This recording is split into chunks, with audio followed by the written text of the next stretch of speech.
We are talking to Marc Davison. He is the co-founder of 1000 Watt. We totally disagree on something very fundamental, which is personal brand. So I want you to start and tell me why you're so opposed to personal brand. It's a manufactured concept. Back in the 1970s and 1980s, agents were, I don't know if you were in the business then, but agents were part-time. I was just a little baby then. Yeah, okay. I was a bigger boy, but agents were part-timers. It wasn't a career, and you worked for a broker. The broker was the entity in the marketplace, and people contacted the broker, or maybe they knew, they knew whatever, Deborah is on the PTA and I'm on the PTA and she sells real estate. But Deborah didn't have listings. Deborah didn't have sold. She didn't have a portfolio. It all belonged to the broker. Deborah was a salesperson. She sold real estate. The broker, their job was to promote Deborah. So the broker took out double truck ads in the newspaper or took out ads that said Agent of the Month, Deborah, and had Deborah's headshot. Since Deborah didn't really have anything, then the only way to really promote Deborah was Deborah wore red hats. Deborah has a dog. Deborah can talk on a phone. Deborah's on the PTA. Deborah does this. Deborah does that. Sell her personality. Because everybody has a personality. And that's what you did in the absence of having a career, a profession, process, a belief, a philosophy, a client experience map. All the stuff, right? In the 1990s, these knuckleheads, Hobbs and Herter, began to take that thing that every agent wanted, which is like put me holding my phone, posing with my dog, and they called it personal branding. And that's where it happened. And so now all the Deborahs in real estate who had nothing else but their Pepsi and Smile and their puppy could have these little personal brands.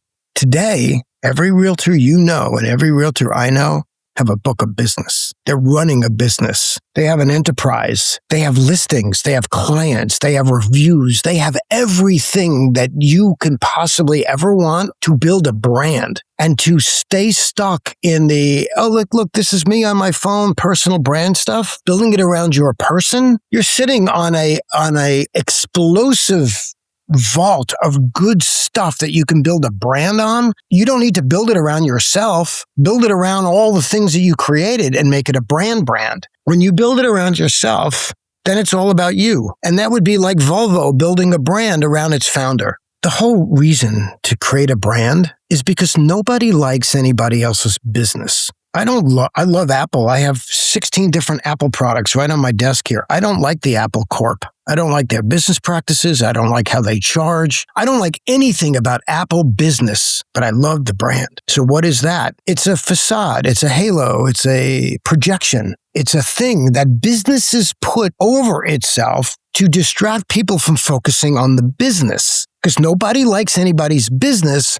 And so what is that facade made of? It's made of ingredients that get me to see myself inside of it. Why do people buy Volvo? Because I self-identify as people who care about safety. When you build a personal brand, it's all about you. I don't see me in it. There's no facade. It's just about you and your business. And I don't love you or your business. You can build a personal brand, but you're just doing what Deborah did 40 years ago.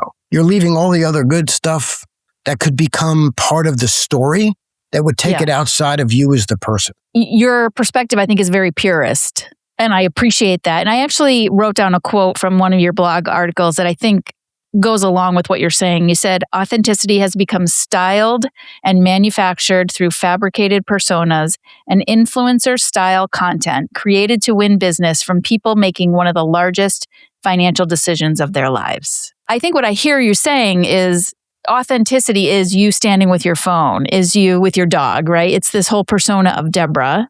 But it's fake because Deborah doesn't walk around all day long on her phone. 100%. Deborah 100%. Is a real person in real life doing real things. Show me that. I want that headshot. Yes, that is why I believe a personal brand is viable and important to our industry, because they don't need the brokerages anymore. They don't even need the independent brokerages anymore. Before we even got on and started recording, we were talking about teams. You're in particular working with a team who's leaving, right? A brokerage. So they don't need what the brokerage used to give them. Brokerages are dying to find something that's going to create stickiness for agents to stay. I believe that your values are so much of what your brand is about. When you think about, okay, Deborah, right, who's a real estate agent, what does she value? Who does she want to work with? And how does she want to work? No different than you and I don't want to take on clients that don't align with our belief systems, right? The agent shouldn't be doing that either. So I think what you're talking about is building profile. It's building personal profile. The word brand is the word we use to describe the entity that you build up and around you that distracts me from the business you're in and connects me to something bigger than just you.